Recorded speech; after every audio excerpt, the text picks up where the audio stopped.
We're doing Thanksgiving a little differently this year, just the four of us. We really need the downtime. My daughter's voice was breezy, like she was telling me she'd switched shampoos. I was standing at my kitchen counter when she called. I had a turkey baster in my hand. I'd bought it that morning, actually, because my old one cracked and I was already planning the meal. Already planning to drive the 40 minutes to her house. Already planning to show up early so I could get the stuffing in before the parade ended. "Oh," I said. I put the turkey baster down on the counter. "Of course, honey, that sounds nice." "You're not upset?" she asked, the way she always did. Not because she actually wanted to know, but because she wanted me to say the right thing, so she could feel comfortable. "I'm fine," I said. "You enjoy your time?" She exhaled. "Great. We'll do a big Christmas thing, I promise." She hung up. The kitchen was very quiet. I stood there looking at the turkey baster on my Formica counter, the one she always called outdated whenever she visited.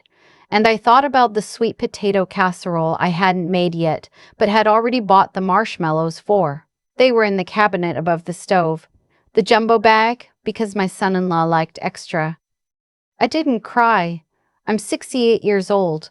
I have cried for good reasons and bad ones, and I knew which kind this was. I sat down at the kitchen table and let the feeling settle. The truth is, it didn't come out of nowhere.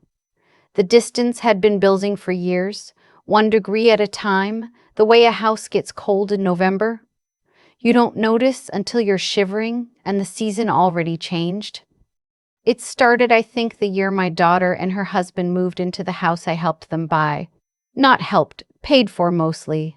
The down payment was $62,000. I took it from my retirement savings, the money I'd built up over 23 years of working as a bookkeeper for a heating and cooling company downtown. My husband Dale had been gone for 4 years by then. He left me the house, some life insurance, and the habit of being careful with money. I was careful, and then my daughter needed the down payment, and I stopped being careful. She cried when I handed her the check. Real tears, the grateful kind. She said, "Mom, I don't know what we'd do without you." Her husband, my son-in-law, the one who shook my hand at their wedding like I was a colleague, nodded and said, "We'll pay you back, every penny." They never mentioned it again. I'm not telling that story because I'm bitter.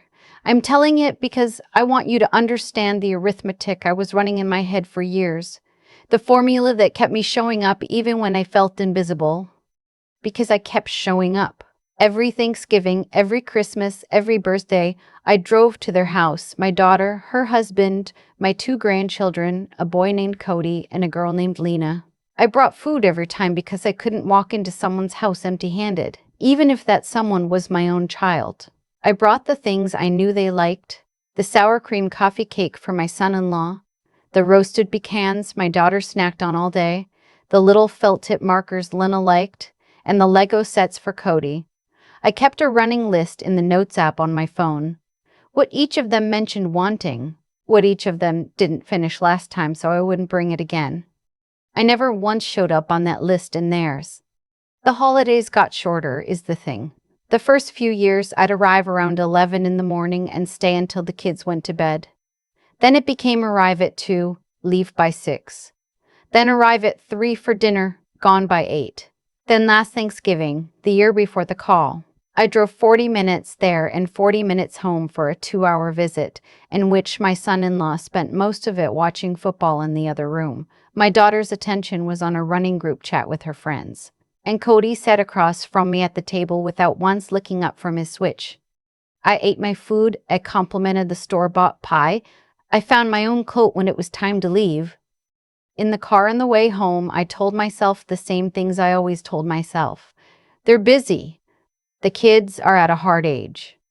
Marriage is exhausting. It doesn't mean anything. But there's a limit to how many times you can talk yourself down from the ledge before you start wondering why you keep climbing up there. The call came on a Tuesday in early November.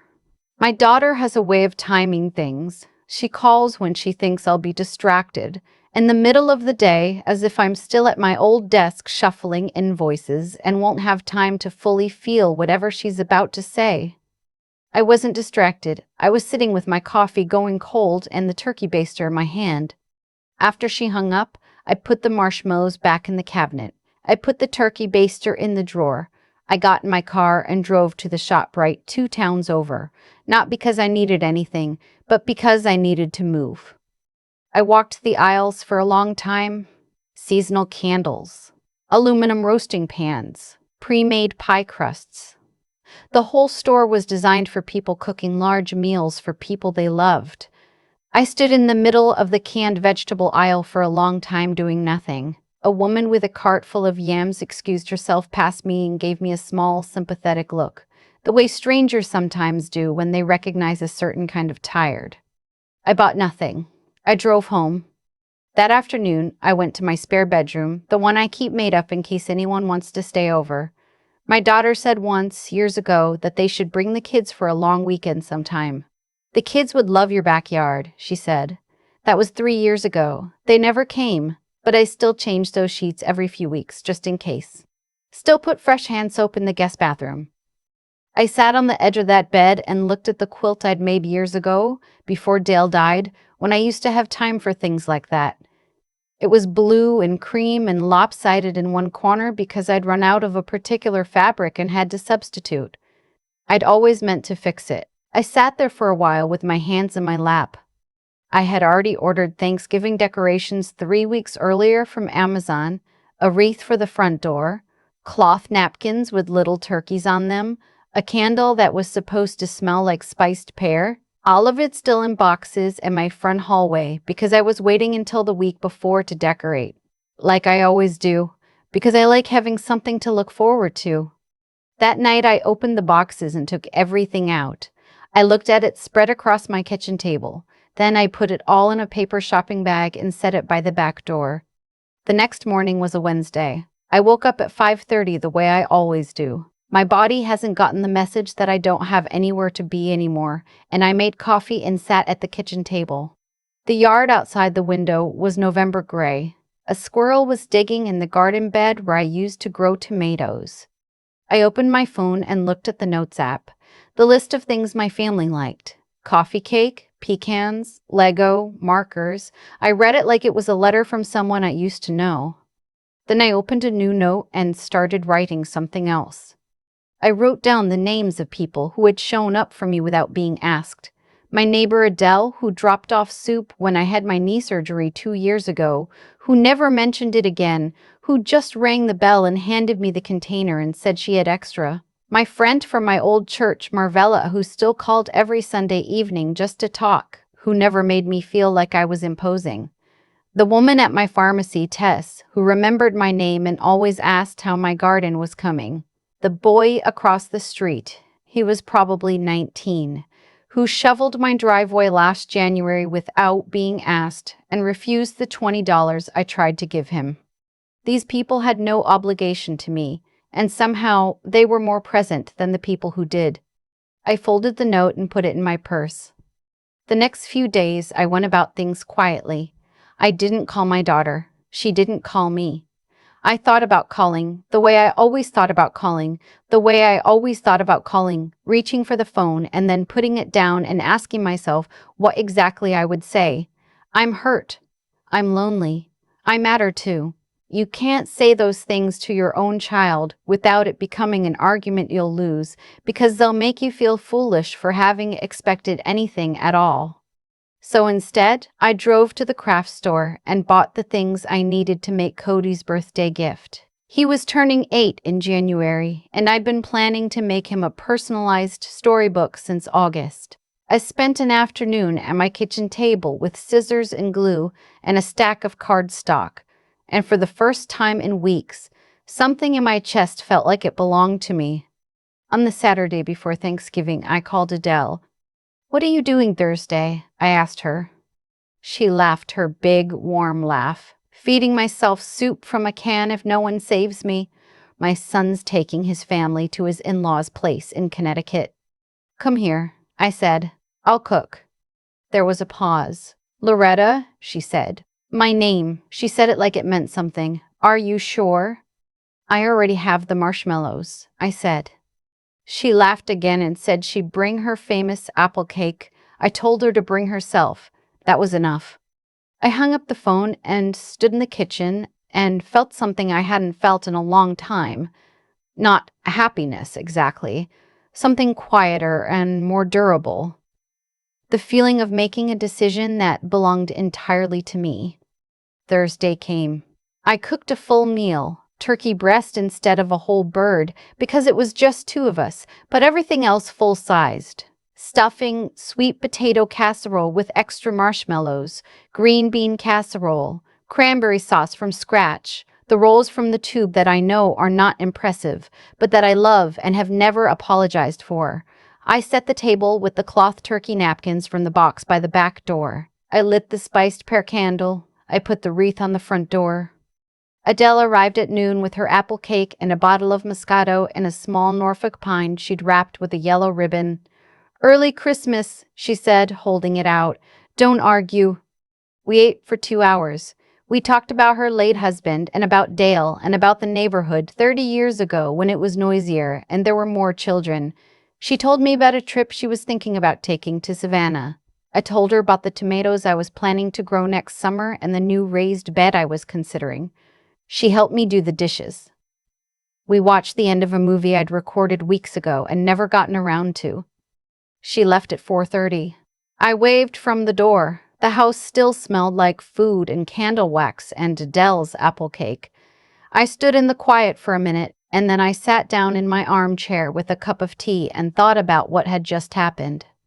My daughter texted at 8:30 that evening, "Happy Thanksgiving, Mom. We had a great day. Hope you had a nice quiet one." There was a photo attached, the four of them at the table in their dining room, their matching plates, their flowers from the grocery store centerpiece. My son-in-law grinning, the kids in coordinated sweaters. I looked at that photo for a long time. I thought about the fact that no one had asked what I was doing. Not a call in the morning, not a "thinking of you," not a "we wish you were here." Just a check-in at the end of the night, the way you'd text a coworker you're friendly with. I put my phone face down and finished my tea. The week after Thanksgiving, I called my financial advisor. Her name is Renata, and she's been managing my account since Dale died, and she's patient and clear and has never once talked to me like I was a problem to be handled. I told her I wanted to make some changes. I had been supplementing my daughter's family for years in ways I'd never quite totaled up, until I made myself sit down and do it. The down payment, yes, but also the property tax bill one year when they came up short, the car for my daughter when her transmission blew and they couldn't swing a payment right now, Cody's private school application fees, Lena's summer camp, 2 summers in a row, Christmas every year. And I don't mean my gifts, I mean the extra check I wrote so they could afford the gifts they wanted to give the kids without stress. $6,000 last December alone. I had never once asked for any of it back. I had never made them feel obligated. I had told myself that's what love looked like. That morning on the phone with Renata, I redirected everything. The automatic contribution I'd set up to a joint savings account my daughter had access to for emergencies. I closed it, not because I was punishing her, because I'd looked at my own account balance lately and understood, in a way I hadn't wanted to before, that I was 68 years old and had been spending my retirement funding a life where I wasn't welcome at the table. That felt like something a person ought to stop doing. There was one more thing. I'd been thinking about Marvella's granddaughter for months, a 12-year-old named Quinta, who was sharp as anything and had tested into a magnet school program that her mother, a home health aide, couldn't quite afford the associated fees for. The uniforms, the lab supplies, the field trips, small things that add up fast when you're counting every dollar. I called Marvella and asked her to ask her daughter if it would be all right for me to set up a small educational fund for Quinta. Just enough to cover those extra costs through graduation, something that couldn't be taken back, that would be hers regardless of what happened to me. Marvella was quiet for a moment, then she said, "Loretta, you sure?" "I'm sure," I said. "That girl is going places. I want her to know somebody noticed." My daughter found out about the financial changes in December, the way my daughter found out about most things. Sideways. She texted me asking about the joint account, something about wanting to transfer money for a repair bill. I texted back that I'd closed it earlier that month. She called within the minute. Mom, what do you mean you closed it? When? After Thanksgiving, I said. There was a pause. Why? I thought about all the things I could say. I thought about the turkey baster on the counter, and the photo texted at 8:30 at night, and the 2-hour visits, and the 40 minutes each way in the car, and the $62,000, and the $62,000 at Christmas, and Lena's camp, and the marshmallows I'd put back in the cabinet. I'm reorganizing my finances, I said. I should have done it sooner. Is this because of Thanksgiving? Her voice had changed, smaller somehow. I didn't answer directly. I hope you had a good holiday, I said. I did. Another pause. Then, Mom, I feel like something happened and you're not telling me. Nothing happened, I said. I just decided to be a little more intentional about how I spend my time and my money. She didn't know what to do with that. We talked for a few more minutes about nothing, the weather, Cody's new teacher, and then said goodbye. She sounded strange when she hung up. Not angry. Something closer to unsettled. Her husband called 2 days later. He had never once called me on his own in 15 years of marriage. He started with pleasantries, asked how I was doing, said the kids had been asking about me. Then, after a few minutes of warm-up, he got to it. We were wondering if you had any plans for Christmas, he said. We wanted to make sure you were included this year. I noticed the word included, like I was a thing that happened to you, like it was a favor. I already have plans, I said. There was a silence. You do? Yes, I said. My neighbor Adele and I are doing a Christmas dinner here. You're all welcome to join us if you'd like. I'll send the details. Another silence. Then, oh, sure, we'll check the schedule. They didn't come. That was all right. I cooked anyway. Adele brought her apple cake again, and a friend of hers named Rosalind, who'd also been alone for the holiday. I made ham instead of turkey, because Adele had mentioned once that she preferred it. We lit the candles and played Nat King Cole and told stories that made us laugh until our eyes watered. I put the gifts I'd bought for the grandchildren in a box by the door. I didn't leave them on anyone's porch. I called Marvella and asked if Quinta might like a new art set. Marvella said she'd been talking about drawing all fall. I drove it over the next morning. Quinta answered the door in pajamas and bare feet and looked at the box with the kind of open delight that you forget children are still capable of. She said, "Oh, wow," very quietly, like she was telling herself, not me, like it was too good to say out loud. I drove home lighter than I'd been in years. My daughter called on New Year's Eve. Not to wish me a good year, exactly. I could tell from the first minute that she'd worked herself up to something. She'd been talking to her husband, she said. They'd both been thinking. They realized they'd been a little checked out lately, and they knew that wasn't fair to me, and they were sorry. I listened, I let her say the whole thing, and then I said, "I appreciate that, thank you." "Is that all?" she said. "What would you like me to say?" A pause. "I don't know. I guess I thought you'd be, I don't know, more relieved." I thought about that word for a second. Relieved. Like this was about me waiting for them to come back. "Honey," I said gently as I could manage, "I'm glad we talked. I love you. But I've been fine. I've had a good few weeks, actually, and I don't need you to check on me to have good weeks." She was quiet. Not upset quiet, more like she was sitting with something. I had been thinking about what I wanted my life to look like, not what I could salvage from the relationship with my daughter's family, not what I could do to deserve more visibility, not what I could offer to earn a seat at their table. What I actually wanted, and what I wanted was smaller, clearer, and more mine than anything I'd been reaching for. I wanted the Saturday mornings with coffee in my good chair. I wanted Adele and Marvella and the quiet walks I'd started taking in the evenings down to the little creek at the end of Birch Street. I wanted to finish the raised garden bed and grow actual food and give the tomatoes to the people who'd remember I gave them. I wanted to watch Quinta grow up and know I'd had a small hand in it. I wasn't going to stop loving my daughter. That's not how any of this works. I wasn't going to stop being her mother or my grandchildren's grandmother. But I was going to stop organizing my entire emotional life around the hope that they'd eventually see me as something other than available. That's the thing nobody tells you. You spend so much time waiting to be seen by the people you've poured yourself into that you don't notice all the other people who've already been looking. I don't know what this year looks like for my family. Maybe my daughter and I find our way to something more honest. Maybe we don't. Maybe she starts calling on her own, just to talk. Not because something needs to be handled. Maybe the grandchildren grow up and understand, the way grown children sometimes do, that there was more to their grandmother than the woman who brought the food. I have stopped counting on any of it. What I know is this. On a Tuesday morning in February, I sat in my kitchen with the snow coming down outside, a cup of coffee in my hand, and a letter from Quinta's school on the table in front of me. A thank you note from her homeroom teacher, who said Quinta had presented her first research project and it went beautifully, and they wanted me to know that the materials had made a real difference. I read it twice.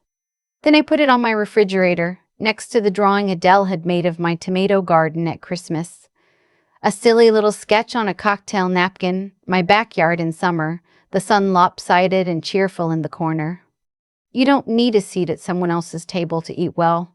You just need to remember that you are always allowed to set your own. I keep thinking about that turkey baster I put back in the drawer. Such a small thing. But that's where it started. Not with a big confrontation, not with tears or ultimatums, just a quiet moment of putting something back and deciding not to pretend. For years I told myself that giving without expectation was the noble thing to do. And there's truth in that. But there's a version of it that isn't noble at all. It's avoidance dressed up as generosity. I kept writing checks and showing up and making the coffee cake because facing what was actually happening felt too painful.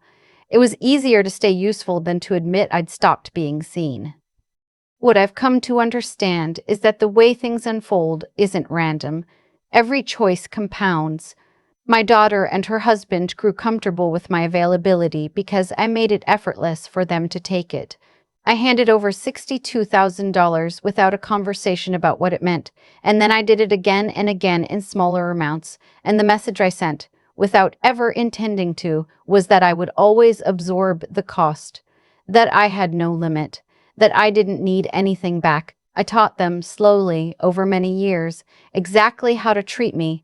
That's a hard thing to sit with, but it's true. Changing course asked something of me that was harder than any of the giving had been. It asked me to be honest about what I actually needed, and to trust that I was allowed to need it.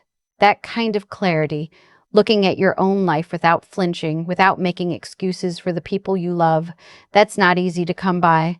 It took me until 68 to get there. I'm not proud of the timeline, but I'm grateful I got there at all. And then there was the question of what to do with what I had left. My time, my energy, the money I'd been quietly redirecting toward people who hadn't asked for anything. Quinta didn't know me. She didn't owe me warmth or gratitude.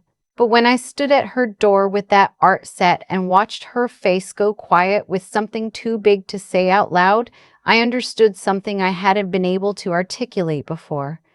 Generosity that flows toward people who are genuinely trying to build something. That's not loss. That feeds you back. Getting up after disappointment this significant requires a particular kind of stubbornness.